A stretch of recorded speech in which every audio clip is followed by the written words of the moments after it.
ورحمة الله وبركاته. الحمد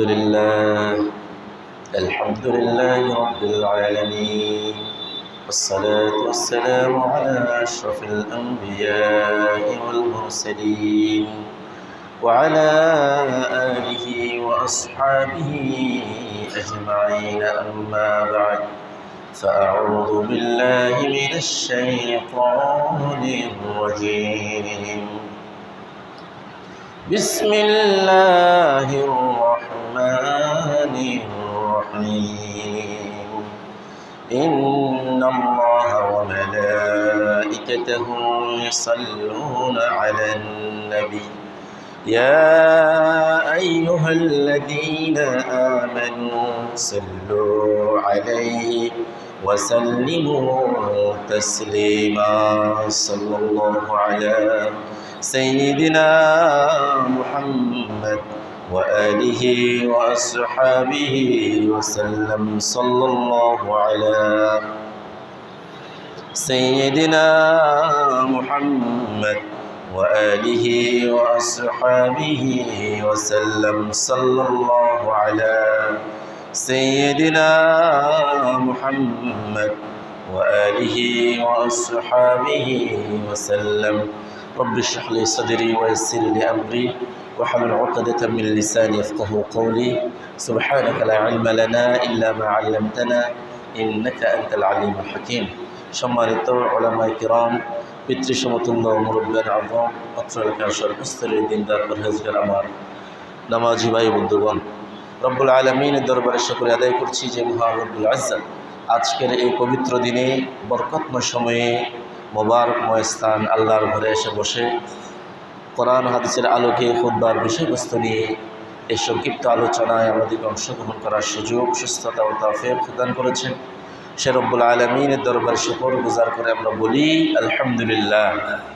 লক্ষ কোটি তার চেয়ে অধিক দুরূদ সালামের হাদিয়া আল্লাহ তাআলা আমাদের সকলের পক্ষ থেকে রহমাতুল লিল আলামিন সাইয়্যিদুল মুরসালিন শফিউল মুযনিবিন মুহাম্মদ রাসূলুল্লাহ সাল্লাল্লাহু আলাইহি ওয়াসাল্লামের নূরানি কদম মোবারকে পৌঁছে দিন। সকলে বলি আল্লাহুম্মা আমিন। প্রিয় হাজিরিন, আজকে আমরা আমাদের সংক্ষিপ্ত পরিসরে আমাদের সুনির্দিষ্ট সময়ের ভিতরে আল ইস্তিকামাহ আলা তাআতিল্লাহি ওয়া রাসূলিহি, আল্লাহ এবং রাসূলুল্লাহ সাল্লাল্লাহু আলাইহি সাল্লামের আনুগত্যের ভিতরে অটল এবং অবিচল থাকা, এ ব্যাপারে কোরআন এবং হাদিসের আলোকে সংক্ষিপ্ত একটি আলোচনা করার চেষ্টা করব ইনশাআল্লাহ। আল্লাহ তাআলা আমাদের এই আলোচনাকে ইখলাসের সাথে করার বোঝা, আমাদের প্রাত্যহিক জীবনে আমল করার তৌফিক দান করে। সকলে বলি আল্লাহুম্মা আমিন। প্রিয় হাজিরিন, মুমিনদের কাছে পূর্ববর্তী এবং পরবর্তী আউয়ালিন ওয়াল আখিরিন, সালফে সালেহিন সকলের জন্যে সবচেয়ে বড় যে উপদেশ, বড় যে ওয়াজ কিংবা বড় যে নসিহত, ওসিয়ত, সেটি হচ্ছে তাকওয়াল্লাহ, আল্লাহকে ভয় করা। কারণ এখানেই সমস্ত ফায়দা, সমস্ত কল্যাণ, সমস্ত সফলতা, সমস্ত কামিয়াবি।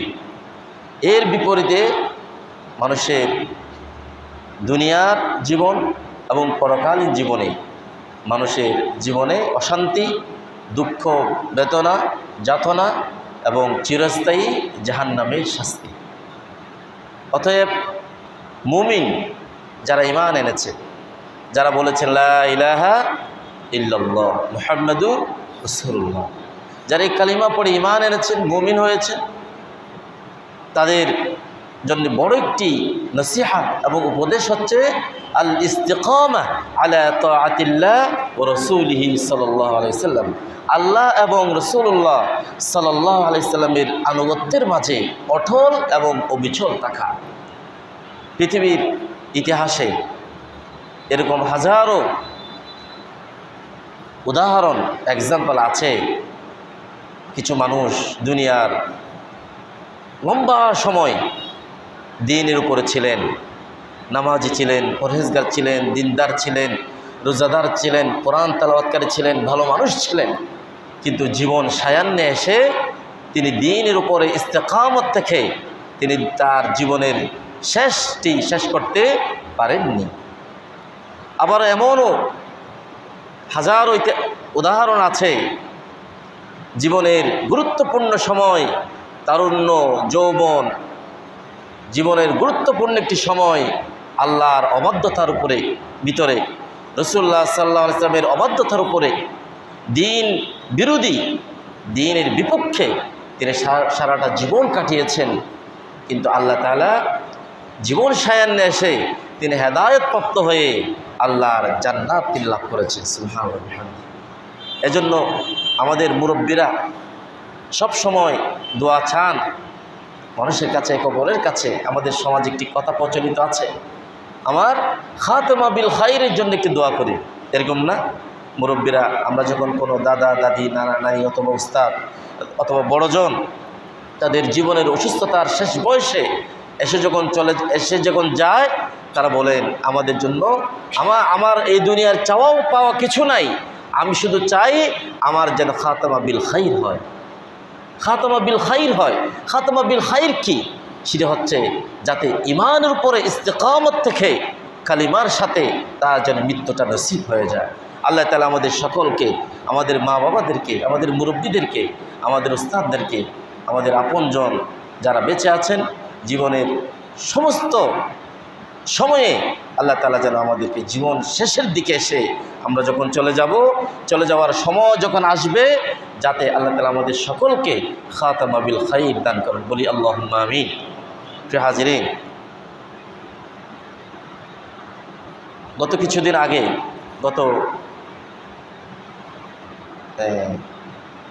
গত সপ্তাহে আমাদের বাংলাদেশের প্রতিটা একজন আলেম, লক্ষ লক্ষ উস্তাদদের উস্তাদ, বাংলাদেশের নয় শুধুমাত্র ভারত উপমহাদেশে, বাংলাদেশ, ভারত, পাকিস্তান, ইভেন আরব বিশ্বে যিনি সমাদৃত, পরিচিত, নন্দিত এমন একজন মহা ব্যক্তি আল্লামা সুলতান যৌক নদভী রাহিমাহুল্লাহ তাআলা ইন্তেকাল করেছেন। আপনারা জানেন তিনি চট্টগ্রাম জামিয়া দারুল মারিফিল ইসলামী মাদ্রাসার প্রতিষ্ঠাতা ছিলেন, আরও অনেক গুণে গুণান্বিত ছিলেন।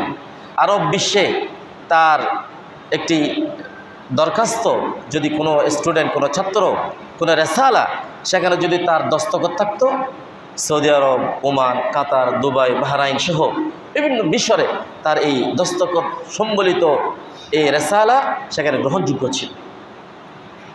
কিন্তু আমি যখন তুরস্কে যাচ্ছিলাম, আমিও আমাদের সম্মানিত ইসলাম থেকে একটি তাজকিয়া প্রশংসাপত্র নিয়েছিলাম।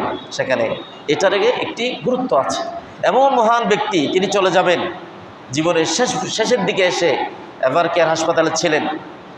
সেখানে ছাত্ররা দেখলো, তার খাদেমরা দেখলো, তিনি যখন অজু করতে পারছেন না, একটি ওই দইয়ের আছে না, হাঁড়ি বলে যে এরকম, হাঁড়িতে তিনি কি করছেন, মাসে করছেন।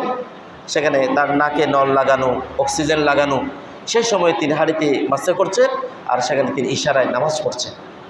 আর তিনি নার্সদেরকে বলে দিলেন, সেখানে তার যে খাদেমরা ছিল তাদেরকে বললেন, আইসিইউতে একেবারে শেষের দিকে তিনি বললেন, যখন রাতে 3টা হবে আমাকে ডেকে দিও, যদি ঘুমে ধরে যায়। ছেলেরা বলল, উস্তাদ আপনি তো সারাদিন ঘুমাতে পারেন না, জীবনের এই কোন সময় না কোন সময় আমরা চাই আপনি একটু ঘুমান। তিনি বলছেন, ওয়াবিল আসহারিহুম ইস্তাগফিরুন, আল্লাহর প্রিয় বান্দারা দিনে রাতের শেষাংশে এসে আল্লাহর কাছে ক্ষমা চায়। আমিও চাই আমার শেষ রাতে এসে আমি যেন আল্লাহর কাছে ক্ষমা চাইতে পারি। হাজার হাজার লক্ষ লক্ষ আলেমের উস্তাদ, তিনি বলছেন, আমি যে জীবনের শেষ বয়সে, শেষের সময় এসে তোমরা আমার জন্য দোয়া করো। কোনো ছাত্র যদি দেখা করতে যেতেন, তিনি তার হাত ধরতেন, কান্না করতেন, আর দোয়া চাইতেন, আমার খাতেমা বিল খাইর যেন হয়, আমার জন্য দোয়া করি। আমি একেবারে জীবনের শেষ, যখন তার সাথে আমার শেষের আগে মাদ্রাসার সবাই গেলাম, হুজুরের সাথে মুসাফা করলাম। হুজুর বলছেন, তুমি কোথায় আছো এখন? আমি বললাম, হুজুর আমি তুরস্কে গেছিলাম, সেখান থেকে ছুটিতে আসছি। উনি তেমন বেশি কথা বলতে পারেন না, তখন আমার দিকে দেখলেন, কান্না করে দিলেন, চোখ থেকে পানি আসে। আল্লাহ তাআলা হুজুরের জীবনের সমস্ত গুনাহটা মাফ করে তাকে জান্নাতুল ফেরদাউস দান করে, সকলে বলি আল্লাহুম্মা আমিন। তো এই জন্য কথা বলছিলাম যে খাতেমা বিল খাইর এটি অনেক বড় নেয়ামত। আল্লাহ তাআলা এই নিয়ামত থেকে আমাদেরকে যাতে বঞ্চিত না করেন, সকল বলি আল্লাহুম্মা আমিন। প্রিয় হাজিরিন, এজন্য তাকওয়া এবং এই তাকওয়ার উপর ইস্তেকামত থাকা, আল্লাহ তাআলা সূরাতুন নিসায় আল্লাহ তাআলা সূরাতুন নিসায় আল্লাহ তাআলা ইরশাদ করছেন, ওয়ালাকাদ ওয়াসাইনাল লাযীনা উতুল কিতাবা মিন ক্বাবলিকুম ওয়া ইয়্যাকুম আনিত্তাকুল্লাহ ওয়া ইন তাকফুরু ফাইন্না লিল্লাহি মা ফিস সামাওয়াতি ওয়া মা ফিল আরদি ওয়া কানা আল্লাহু গানিয়্যান হামিদা। আল্লাহ তাআলা রাসূলুল্লাহ সাল্লাল্লাহু আলাইহি ওয়াসাল্লামের কাছে কোরআনে কারীমের এই উদাহরণ দিয়ে বললেন, শুধুমাত্র তোমাদের কাছে নয় হে নবী সাল্লাল্লাহু আলাইহি ওয়াসাল্লাম, আপনাদের পূর্ববর্তীদের উপরেও যখন আমি কোনো উপদেশ দিয়েছি, নসিহা দিয়েছি, যখন তাদেরকে ওয়াজ করেছি, তখন সর্বপ্রথম ওয়াজ এবং নসিহা উপদেশ ছিল আনিত্তাকুল্লাহ, আল্লাহকে ভয় করো।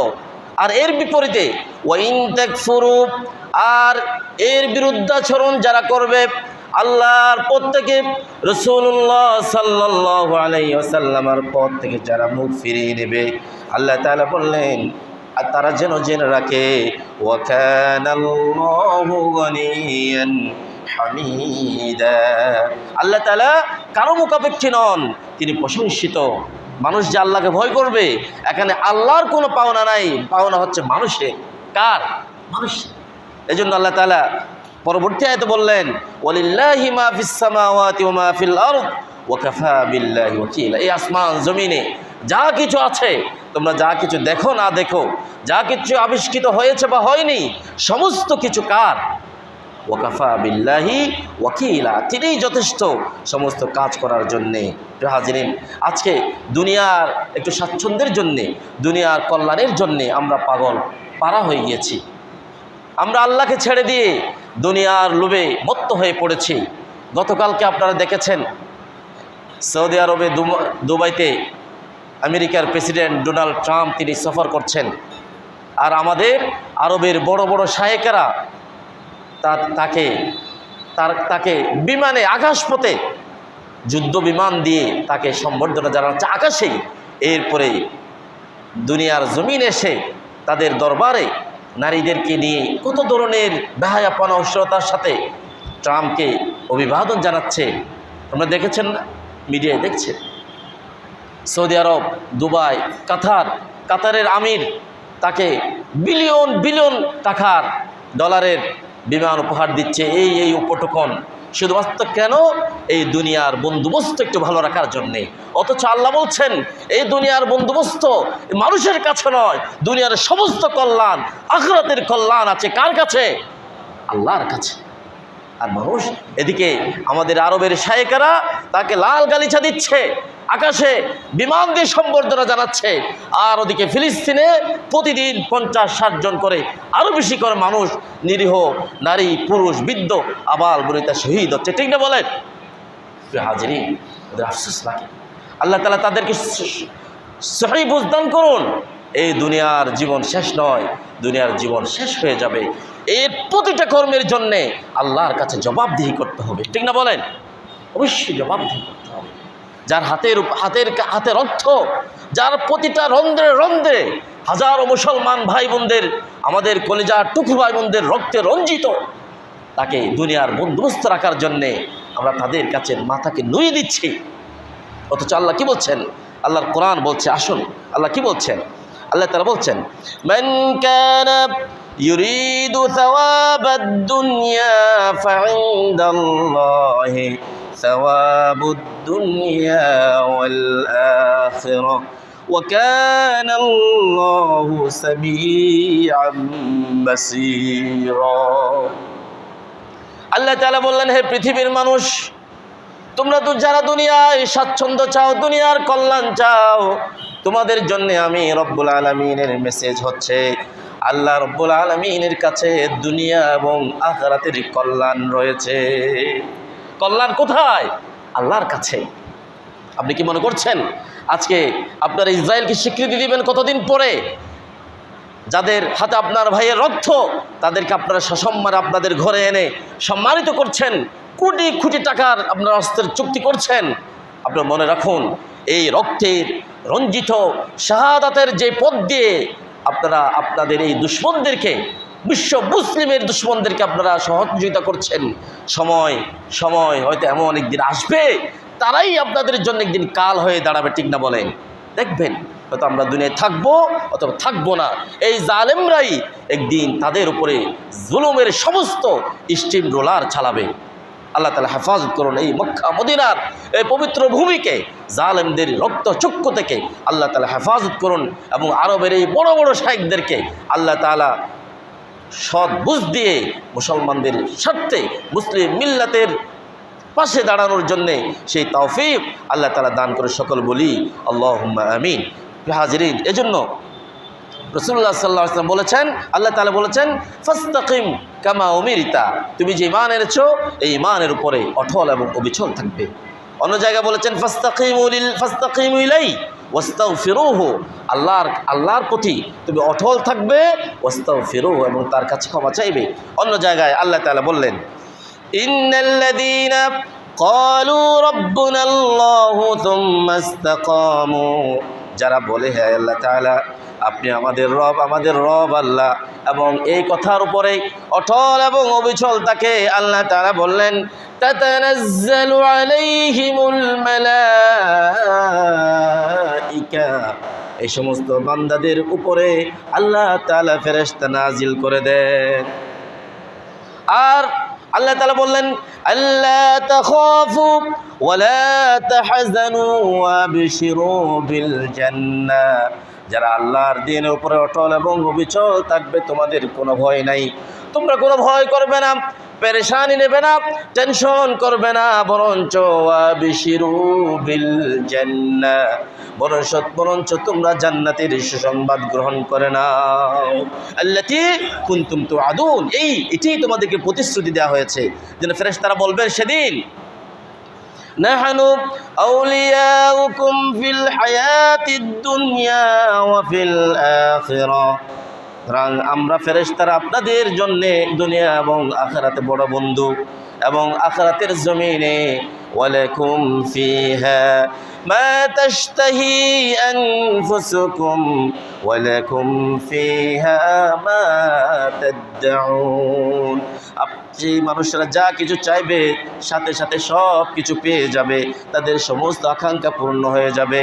এবং আল্লাহ তাআলা বললেন, নুজুলাম মিন গফুরির রহিম, এটি হচ্ছে মহান দয়ালু রহমান এবং রহিম গফুরুর রহিমের পক্ষ থেকে মানুষের জন্য মেহমানদারির ব্যবস্থা।